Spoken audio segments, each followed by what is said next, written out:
5개 함께 하겠습니다. 붓다예경 25쪽을 펴주시기 바랍니다.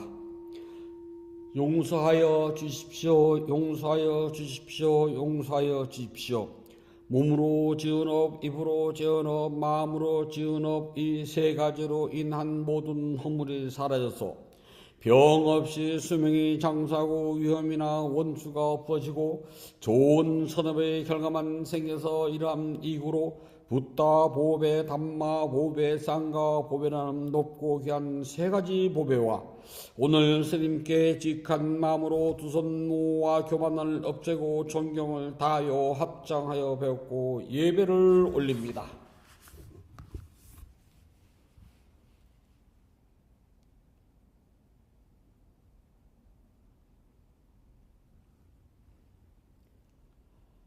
아함 panca시lang samadhiyami vanadipata viramani sikkhapadang samadhiyami adinnadana viramani sikkhapadang samadhiyami kamesumi caccara viramani sikkhapadang samadhiyami 무사와다 웨라마니 시카파당 사마디야미 수라메라야메 짜파마다타나 웨라마니 시카파당 사마디야미 3월 16일 셋째 주 일요 본문을 시작하도록 하겠습니다. 부처님 말씀 함께 하겠습니다. 안구따라 니까야 5권 41번경 이유경 8번 구절입니다. 나는 재물을 수용하였고 나를 의지하는 사람들을 부양하였고 재난을 건넜다. 높은 존재에게 태어나는 도움이 되는 보시를 하였고 5가지 공무를 베풀었다. 나는 재물을 수용하였고 나를 의지하는 사람들을 부양하였고 재난을 건넜다. 높은 존재에 태어나는데 도움이 되는 보시를 하였고 5가지 공무를 베풀었다. 나는 재물을 수용하였고 나를 의지하는 사람들을 부양하였고 재난을 건넜다. 높은 존재에 태어나는데 도움이 되는 보시를 하였고 5가지 공무를 베풀었다. 셋째 주 일요 본문을 혼자 보고 녹음하게 된 것은 화요일 날 미얀마 참매수도원의 우자나카 제 스승이신 스님을 아마 지금 뵈면은 살아서 마지막 뵙는 게 아닐까 하는 생각도 듭니다. 올해가 98인가 아마 제 생각에 그러신 것 같은데요. 스님을 뵙고 공양 올리고 그리고 나서는 저희가 그 미얀마 항공이 저가항공이라서 일주일에 3번밖에 없답니다.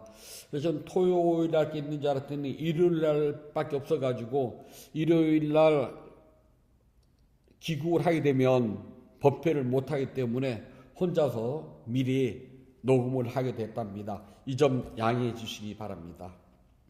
사람이 살다 보면 이런저런 일로 해가지고 이런저런 사람들에게 선물을 주기도 하고 선물을 받기도 해요.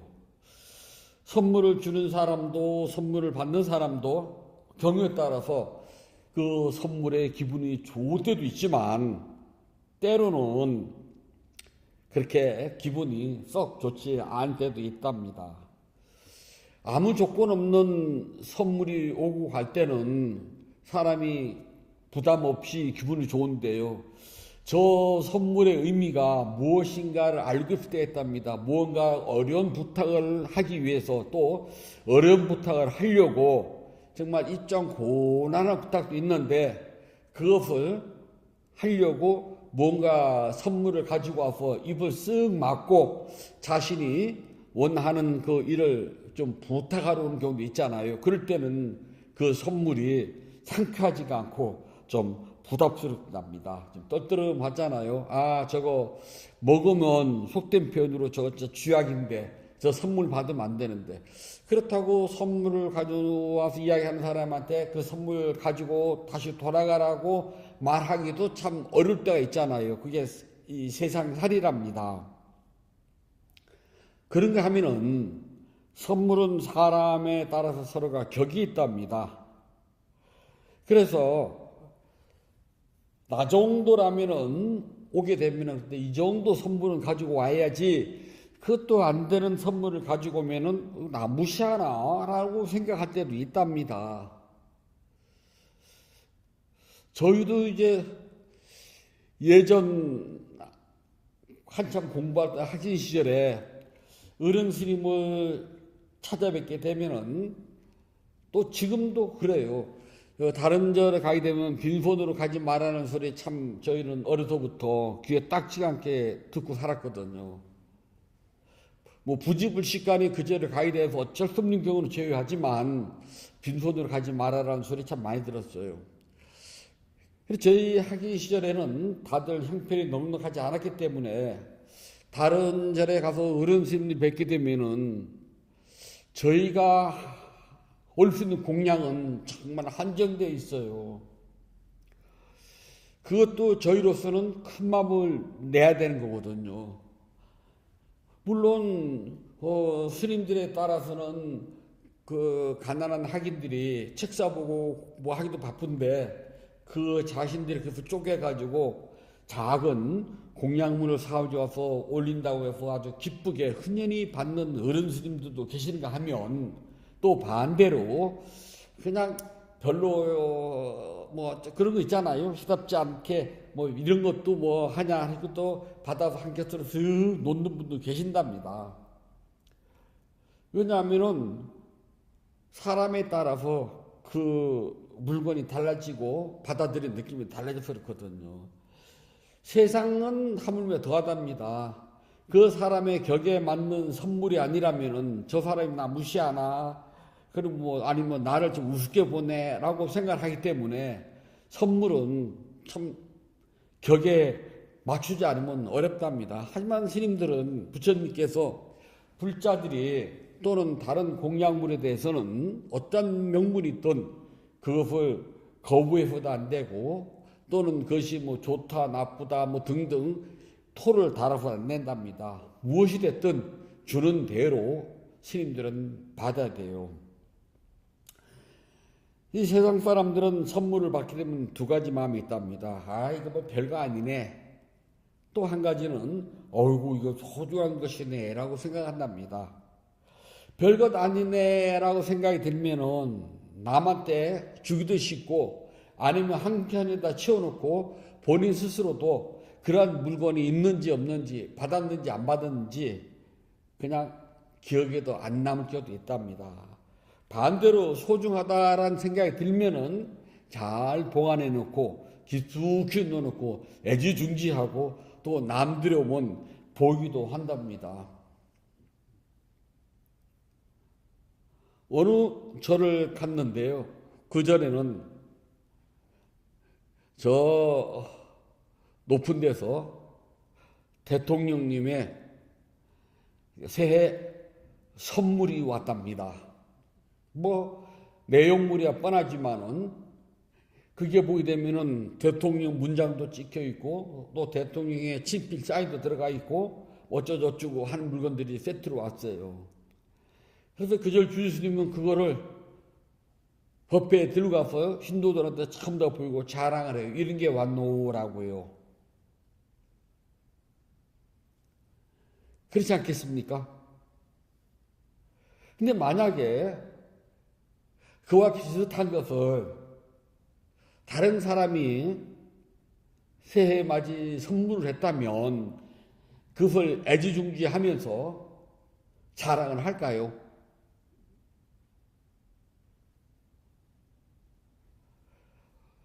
제가 아는 어떤 불자님은 어떤 이제 일을 연결해서 하면서 그 일로 인해서 그 옛날 전정권 시절 때에 그 대통령 부인 영부인으로부터 고맙다고 선물을 받았답니다. 그랬더니 그것을 그 시댁에 어른들이 가져가서 온 동네방네 소문을 막 자랑했답니다. 우리 며느리가 이런 선물도 받았다고. 근데 그와 똑같은 거를 회사에서나 다른 친구에게 받았다면은 그걸 자랑할까요? 본인이 하는 이야기 그래요. 우리는 선물을 받았을 때에 이거 소중한 거네 할 수도 있고 뭐 별것 아니고 그러고 그러네 하고서 잊어버릴 수도 있답니다. 그래서 뭐 이런 건 뭐 늘 흔한 거야. 별거 아니야. 그러면 남한테 막 퍼 돌리고 나눠주기도 좋은데 귀한 거야. 그러면 잘 안 주거든요. 그런데 이제 스님들은 좀 다르답니다. 불자들이 스님들에게 공양을 하고 나면은 이미 소유권이 이전된 거거든요. 그럼 그 공양물을 스님이 어떻게 쓰든지 말든지 불자들이 관여할 문제가 아니랍니다. 예를 들어서요. 제가 아니면 여러분들이 집을 하나를 샀습니다. 그래서 소유권 등기 이전이 끝났어요. 그러면 여러분들이 직접 살든지 남한테 월세를 주든지 전세를 주든지 이리 고치든지 저리 고치든지 그럼 그래서 안 살 수도 있잖아요. 그런데 먼저 그 집을 판 사람이 와가지고 왜 나한테 집을 사가지고 이거를 월세를 주냐 전세를 주냐 집을 이렇게 고쳤느냐 저렇게 고쳤느냐 여기서 왜 안 사냐고 따지는 사람은 없잖아요. 그와 같이 불자님들이 스님들에게 공양을 하게 됐을 때 그 공양물이 스님의 손에 넘어갔을 때는 일종의 소유권이 완전히 이전된 거랍니다. 그러면 그것을 스님이 쓰든 말든 다른 스님들에게 드리든 다른 불자에게 주든 그것은 관여할 일이 아니랍니다. 왜 그러냐 하면은 스님 한 분에게 공양했을 때는 공양의 공덕이 한 사람이지만 그 스님이 그걸 받아서 필요한 스님에게 그것을 다시 재공양을 했을 때는 여러분들의 공양 공덕은 2배랍니다. 그래서 그 물건이 돌고 돌았다가 치면은 공양의 공덕은 점점 많이 늘어나요. 제가 미얀마 참매에서 살 때 다른 스님들이 오신 김에 저를 찾아왔어요. 그래서 그때 그 초코파이를 막 좀 저한테 넉넉히 주고 갔답니다. 공양을 했어요.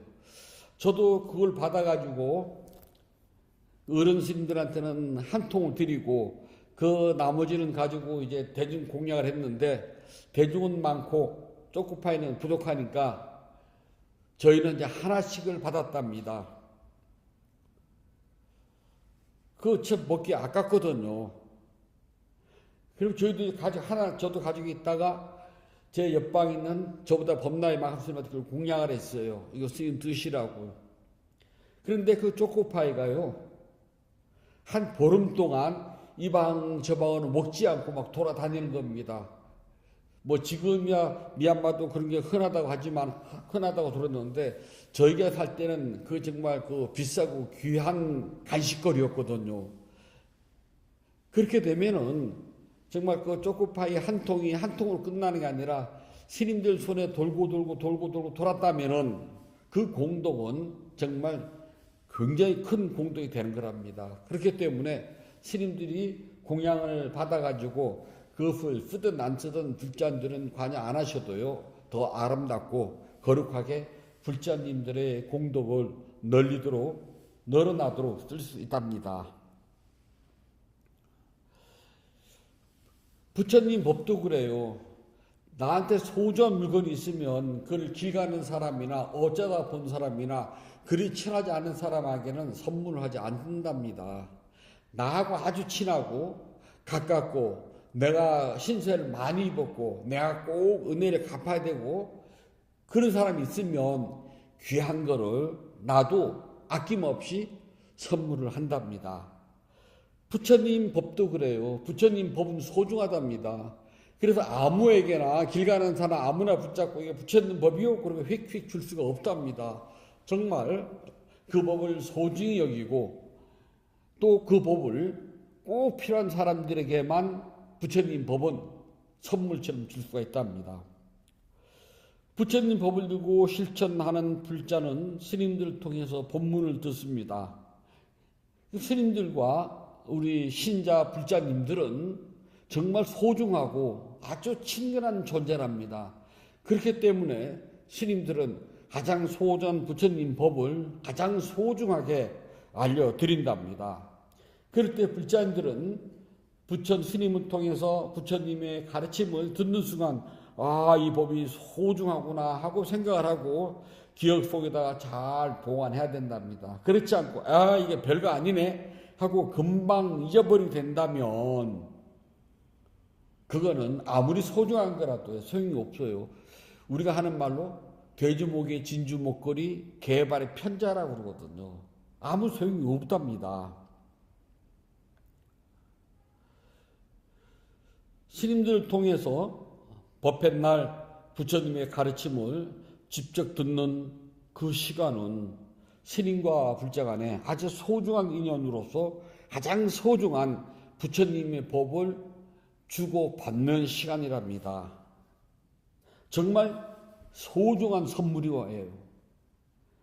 그런데 대부분의 불자들은 부처님의 법이 소중하게 여기지 않고 우습게 보고 함부로 여긴답니다. 그냥 아무렇지도 않아요. 그래서 들어도 별로 감흥도 없고 또 스스로 이 사바세계에서 벗어나 깨달음의 저 언덕으로 가고자 노력하지 않는답니다. 그런가 하면은 내 기분 좋을 때는 스님이지만 내 기분 나쁘면은요 고약한 말들을 한답니다. 그렇게 되면은 스님을 우습게 여기고 스님을 가볍게 여기면은 부처님 법이 가벼워져요. 부처님 법을 가볍게 보고 가볍게 여기면은 법이 가벼우니까 당연히 부처님도 가벼운 존재가 된답니다.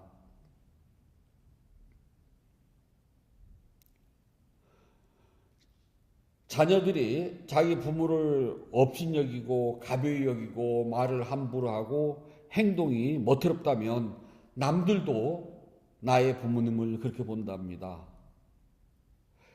가족끼리 서로가 존중하고 예의를 갖추게 되면 다른 사람도 우리 가족을 보면 예의를 갖추고 존중하게 된답니다. 불자들이 저를 우습게 보고 스님을 우습게 보고 말을 함부로 하면은 부처님 법이 가벼워져요. 그래서 그런 스님한테 자신이 우습게 여기고 하찮게 여기는 스님한테 법을 듣는다면 그 부처님의 법이 무겁고 가벼워지겠습니까? 그들은 모두가 부처님 법을 우습게 여긴답니다. 부처님 법이 우스우면은 당연히 부처님 자체가 우습고 가볍고 내가 언제든지 무시할 만한 존재로 여긴답니다.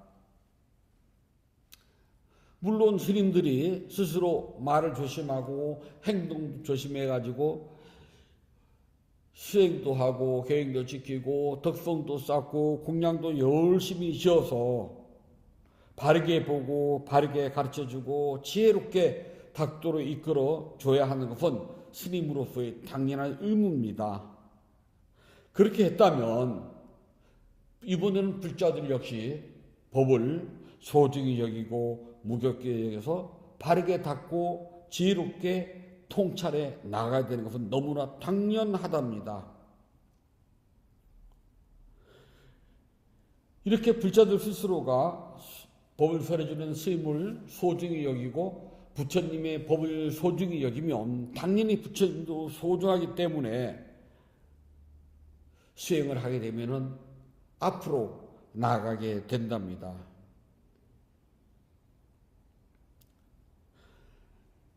내가 법을 소중히 여기면 당연히 나의 원력과 신심과 수행도 앞으로 나가고 증장하게 됩니다.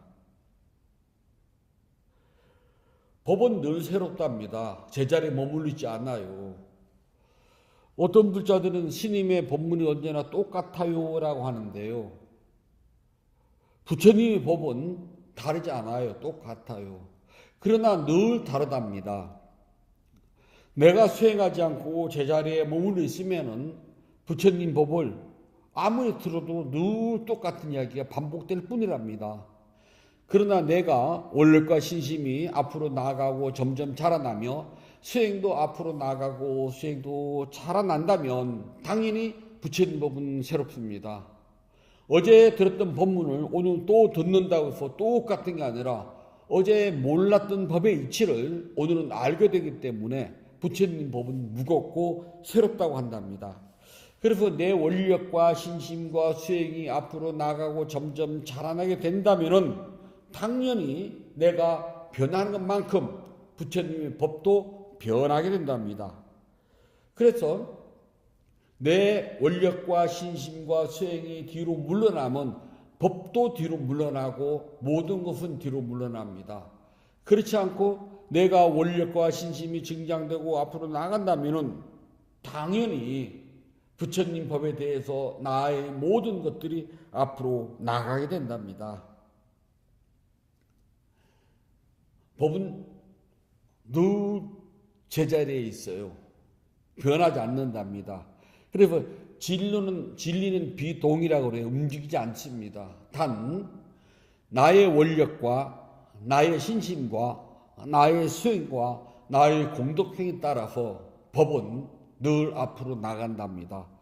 법이 앞으로 나갈 때는 나의 수행도 앞으로 나가고 나의 원력도 앞으로 나가고 나의 신심도 앞으로 나간답니다. 앞으로 나가게 되면 좋은 쪽으로 변한답니다. 그렇지 않고 원력과 신심과 수행이 공덕행위 짓는 것이 퇴보한다면 당연히 내가 법을 보는 안목도 퇴보되어서 발전이 있을 수가 없답니다. 그래서 부처님께서는 공덕행을 짓는데 망설이지 말라고 하셨답니다. 그런가 하면은 불자들의 원력과 신심이 어떤 경우에 있어도 앞으로 나가야 되지 뒤로 물러나면 안 된다고 했습니다. 한때는 원력과 신심이 참 많고 좋았는데 시간이 흘러가면은 원력과 신심이 줄어드는 사람이 있어요. 물론 생활에 지치고 힘들어서 원력과 신심을 되살릴 수가 없다고 또 이야기하신답니다. 그러나 원력과 신심은 그것과는 사실 별개랍니다.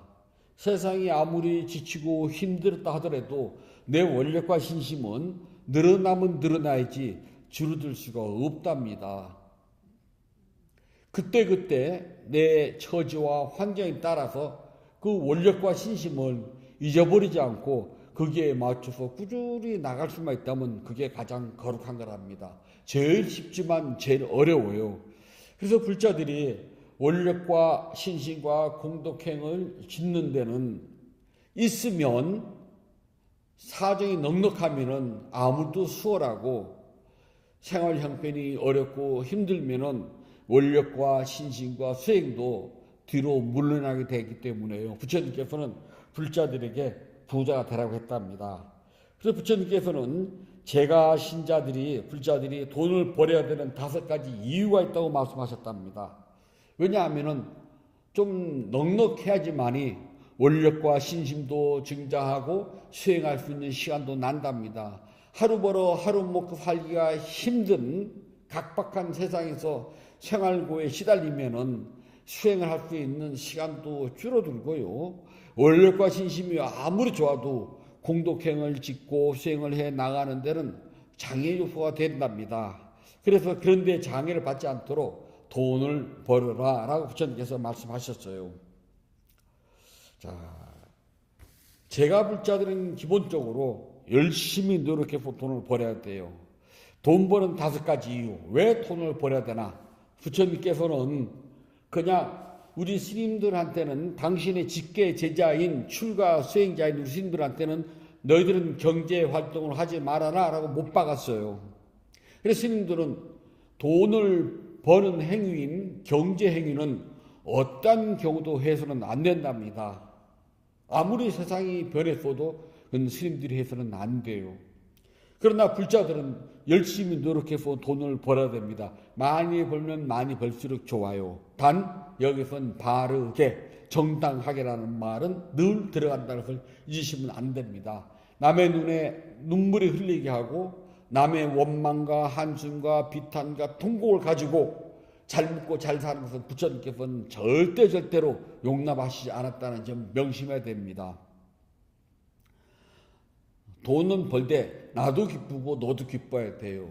다른 사람의 눈에서 눈물이 아니라 눈웃음을 짓고 입에서 비탄과 통곡이 아니라 환희와 함께 즐거움을 나눌 수 있는 그렇게 해야지. 그렇지 않으면 그건 돈을 버는 게 아니라 악업을 쌓는 거랍니다.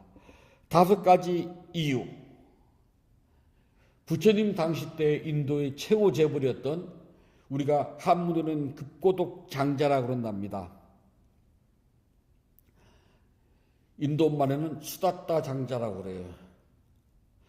수다따 장자가 하루는 부처님께 와서 부처님, 저는 참 부자입니다.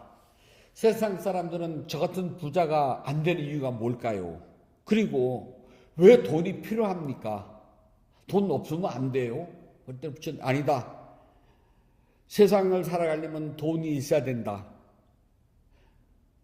그러면은 어떻게 해야지만이 됩니까?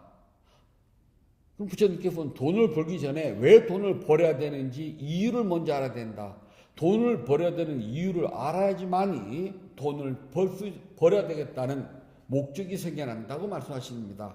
그러면서 이 수다따 장자에게 돈을 벌어야 하는 이유 5가지를 가르쳐 주십니다. 첫 번째는 부모와 아들과 아내, 집안의 하인과 일꾼들을 위해서 열정적인 노력, 팔의 힘, 땀 흘려서 정당하게 법에 따라서 얻은 재물을 만족하고 행복을 지키기 위해서다. 즉 돈을 버는 이유는요, 행복을 지키기 위해서랍니다.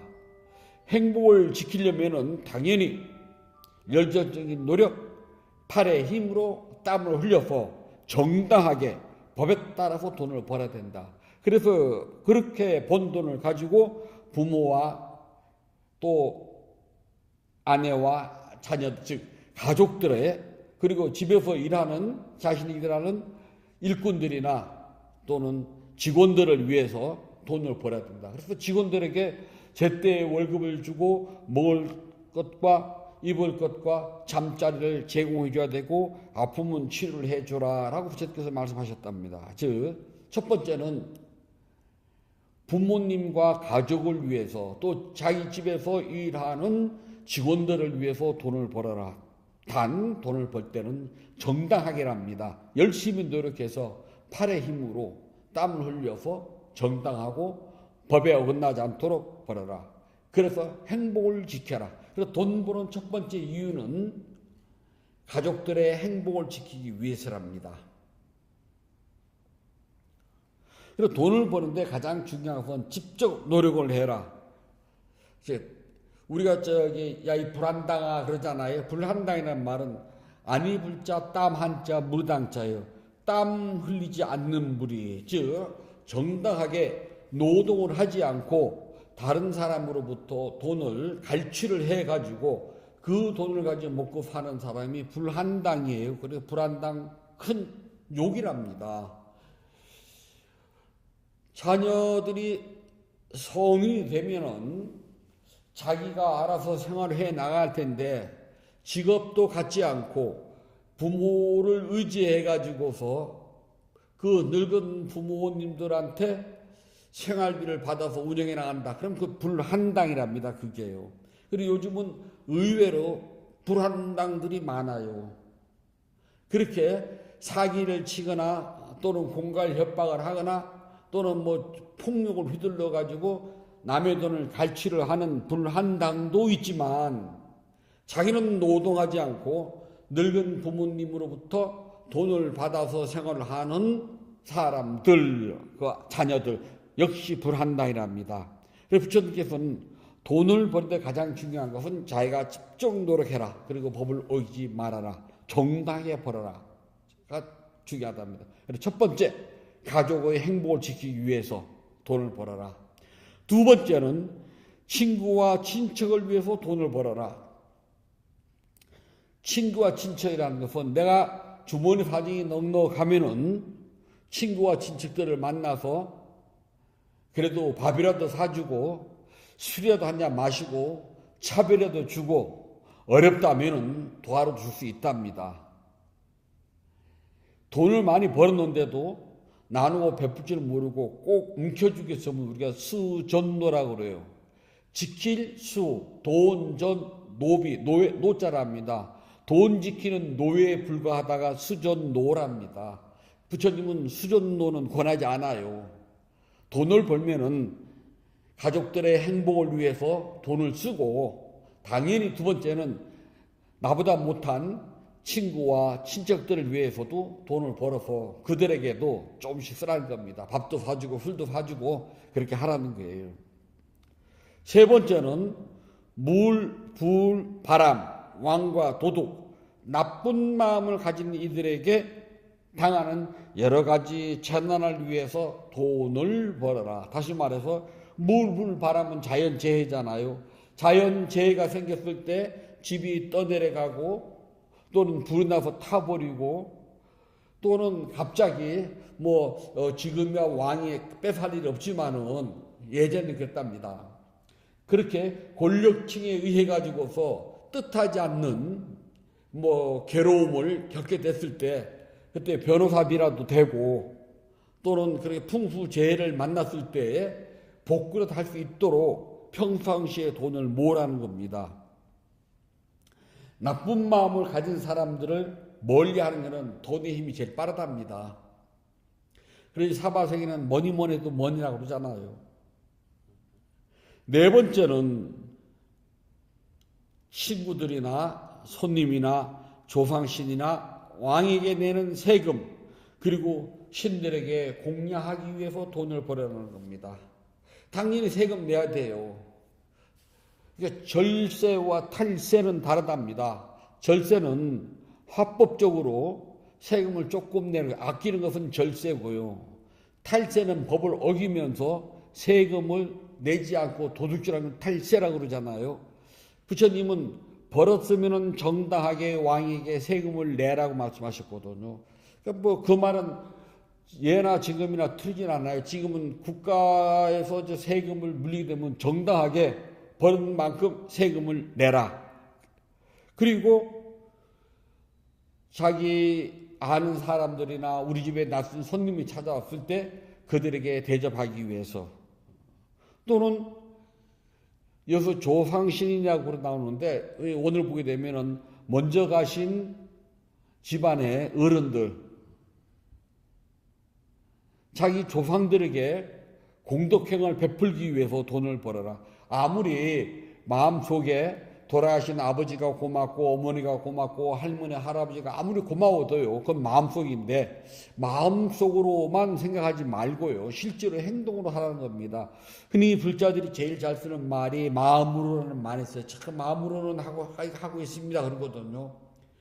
배고플 때요. 아무리 마음으로 밥을 먹어도 배는 안 부르답니다. 심한 갈증이 났는데 마음으로 물을 마신다고 목이 시원해지나 그렇지가 않아요.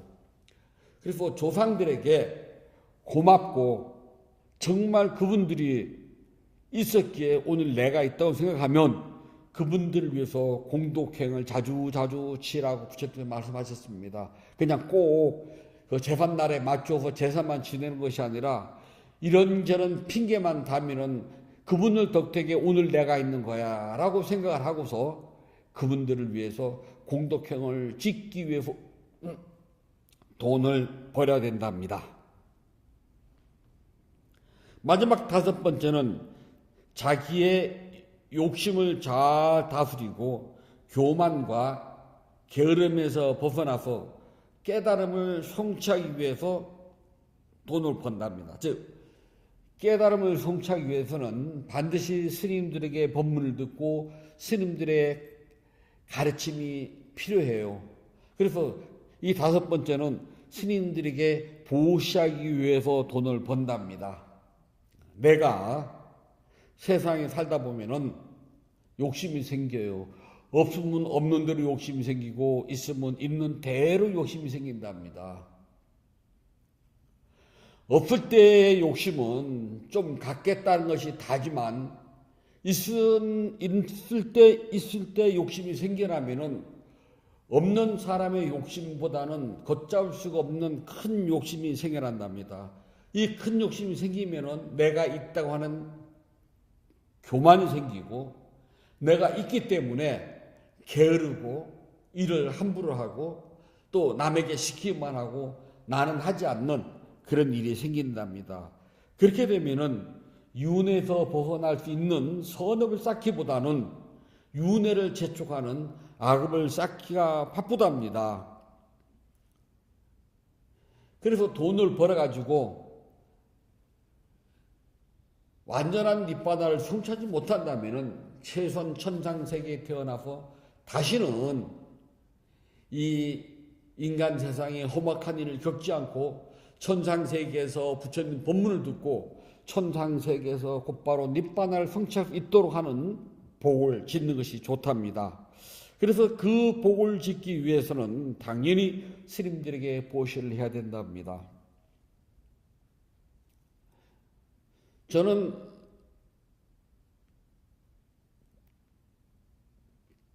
티벳은 안 가봤어요. 즉 포탈라 궁이 있는 라사를 말한답니다. 저 동티벳은 가봤지만은 이쪽 서티벳을 안 가봤어요. 인도를 성지순례 하다 보면은 성지마다 티벳 사람들을 굉장히 많이 볼 수가 있답니다. 그 티벳 사람들한테 돈을 왜 벌어요 하고 물어보면은요, 누구나가 다 공통된 대답을 한답니다. 보시하려고 돈을 법니다가 1번이에요. 그래서 그 사람들은 보시라는 기쁨이 이 세상에서 가장 큰 기쁨이라고 이야기한답니다. 세상에 기쁨은 많고 많아도 보시할 때 오는 기쁨보다 큰 기쁨은 없어요. 내가 보시를 해야 되겠다고 마음을 먹어서 기쁘고 실제로 스님들에게 보시를 해서 기쁘고 그리고 나서 혼자서 곰곰이 생각해 봤더니 그 보시가 너무 거룩하고 너무 아름다워요. 그리고 너무 소중해요. 그래서 또 기쁘답니다. 보시는 시작하기 전, 보시를 하기 전, 보시를 하는 중간, 보시를 하고 나서 이 세 가지가 모두가 다 기쁘고 아름답고 고귀하고 거룩하답니다. 그래서 이 공덕의 힘으로 스님들에게 가르침을 받아서 열심히 수행하게 되면은 원력과 신심이 증장하고 수행이 앞으로 점점 증장하기 때문에 반드시 니바나를 성취할 수 있는 큰 복이 지어진답니다. 그래서 부처님께서는 이 5가지 목적 때문에 돈을 벌어야 된다라고 수다타 장자에게 말씀하신답니다. 가족들의 행복을 위해서,